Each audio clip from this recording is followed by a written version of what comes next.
आज अगर आपको इंडिया से अमेरिका जाना है तो आपको प्लेन में कम से कम 15 घंटे लगते हैं और प्लेन्स जैसे हम जानते हैं हमें सबसे तेज कहीं भी पहुंचाता है। बट क्या होता अगर हम दुनिया के किसी भी जगह में बस 42 मिनट में पहुंच सकते तो? आप कहोगे ये हो ही नहीं सकता, ये इम्पॉसिबल है। बट अगर आप ऐसा सोचते हो तो आपको ये वीडियो पूरा अंत तक जरूर देखना चाहिए, क्योंकि इसमें हम एक ऐसे कॉन्सेप्ट के बारे में डिस्कस करेंगे जिसके बाद आप भी ये बिलीव करने लगोगे कि ये पॉसिबल है। तो जिस कॉन्सेप्ट के बारे में हम बात करेंगे उसका नाम है द ग्रेविटी ट्रेन। अब इसके नाम से आपको ये तो पता चल रहा होगा कि ये कहीं ना कहीं ग्रेविटी से रिलेटेड है, और आप बिल्कुल सही सोच रहे हो। तो हम सब जानते हैं कि ग्रेविटी हमेशा हमें नीचे खींचती है, अर्थ के सेंटर की तरफ। और हमने पिछले वाले वीडियो में ये भी जाना था कि जिस स्पीड से ग्रेविटी आपको नीचे खींचती है वो है 9.8 मीटर्स पर सेकेंड स्क्वायर। कैसा रहेगा अगर हम इसी स्पीड को एनर्जी के तौर पे यूज कर पाए एक जगह से दूसरी जगह पहुंचने के लिए? ठीक ऐसा ही साइंटिस्ट्स ने भी सोचा। ये आइडिया के बारे में सबसे पहले सोचा था एक इंग्लिश साइंटिस्ट रॉबर्ट हुक ने।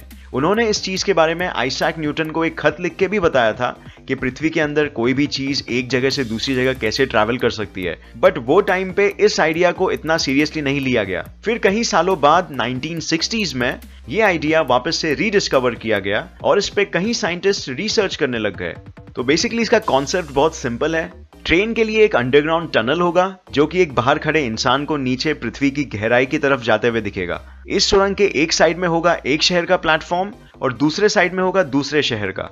सफर शुरू होने के लिए सुरंग के ये साइड में खड़ी ट्रेन अपनी ब्रेक्स हटाएगी और ग्रेविटी उसी वक्त ट्रेन को नीचे खींचने लगेगी, जिससे ट्रेन नीचे की तरफ एक्सेलरेट होने लगेगा, एक रोलर कोस्टर की तरह। जितना गहरा टनल होगा उतना ज्यादा फास्ट ट्रेन एक्सेलरेट करेगा और सफर के आधे रास्ते बाद ट्रेन का स्पीड स्लो होने लग जाएगा, क्योंकि अर्थ के कोर की ग्रेविटी उसे डी एक्सेलरेट करने लगेगी। तो इस वजह से ट्रेन आगे जरूर बढ़ेगा, बट सिर्फ उसके नीचे गिरने के मोमेंटम की वजह से।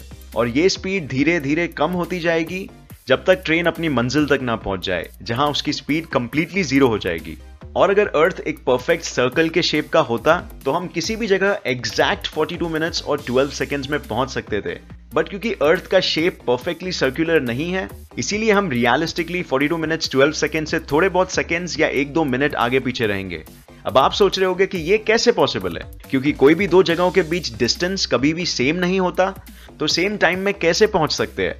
तो ये बिल्कुल वैलिड क्वेश्चन है और इसके जवाब के लिए हम एक इलस्ट्रेशन देखेंगे। तो इमेजिन कीजिए ये दो ट्रेन की लाइंस हैं जो दो अलग जगहों को कनेक्ट करते हैं। एक लाइन ज्यादा नीचे की तरफ जा रहा है, जैसे आप देख सकते हो। अब नेचुरली ये लाइन में ग्रेविटी का फोर्स ज्यादा होगा, तो ट्रेन इधर ज्यादा तेजी से एक्सेलरेट होगी, but at the same time distance भी ज्यादा रहेगा क्योंकि ये बड़ी लाइन है।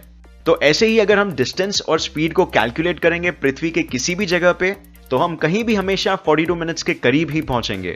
अब ये ट्रेन में एक और जो सबसे इंटरेस्टिंग चीज है वो शायद आपने नोटिस किया होगा कि कुछ भी फ्यूल या इलेक्ट्रिसिटी नहीं यूज हुआ है। ये ट्रेन थियरी में 100% सिर्फ ग्रेविटी के फोर्स को स्मार्ट तरीके से यूज करके चल सकती है, बट रियल लाइफ में पटरी और ट्रेन के पहियों के बीच में फ्रिक्शन होगा जो ट्रेन की स्पीड को कुछ हद तक स्लो डाउन कर देगा।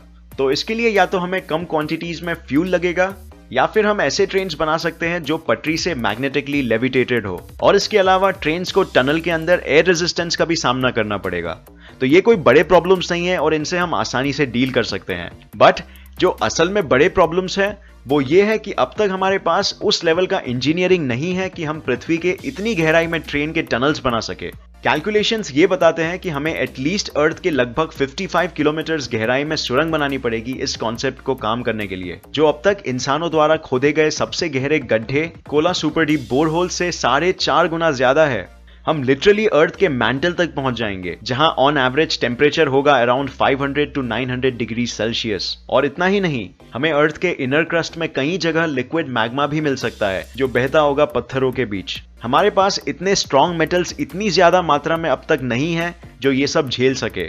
तो मे बी ये आज पॉसिबल नहीं है हमारे लिए, बट आगे फ्यूचर में ये पॉसिबल जरूर हो सकता है। ये जाहिर सी बात है कि हम आगे टेक्नोलॉजिकली और भी ज्यादा एडवांस्ड होने वाले हैं, जिससे इस प्रोजेक्ट को अंजाम देना पॉसिबल हो सकता है। बस सिर्फ सोचिए, एक ट्रेन जो आपको दिल्ली से न्यूयॉर्क पहुंचा सकती है बस सिर्फ 42 मिनट में और कम से कम ऊर्जा खर्च किए। मेरे हिसाब से फ्यूचर में हमारे लिए इस प्रोजेक्ट पे काम नहीं करना इतना आसान नहीं होगा। तो ये वीडियो के लिए बस इतना ही। उम्मीद है आपको ये वीडियो पसंद आया और इससे नया कुछ जरूर सीखने मिला। और इस विषय में आपकी क्या राय है मैं जानना चाहूंगा नीचे कमेंट सेक्शन में। क्या आपको लगता है ये कभी फ्यूचर में पॉसिबल हो पाएगा? डिस्कस करते हैं नीचे कमेंट्स में। तो अगर आपको ये वीडियो पसंद आया तो इसे लाइक और शेयर करना मत भूलिए, और अगर आपने इस चैनल को सब्सक्राइब नहीं किया है अब तक तो ऐसे ही इंटरेस्टिंग साइंस वीडियोस के लिए इस चैनल को सब्सक्राइब करके नोटिफिकेशन बेल ऑन करना मत भूलिए, ताकि मैं कोई भी नया वीडियो अपलोड करूं तो आपको पता चल सके। तो मिलते हैं नेक्स्ट एपिसोड में ऐसे ही किसी इंफॉर्मेटिव वीडियो के साथ। तब तक के लिए देखते रहिए और सीखते रहिए। जय हिंद।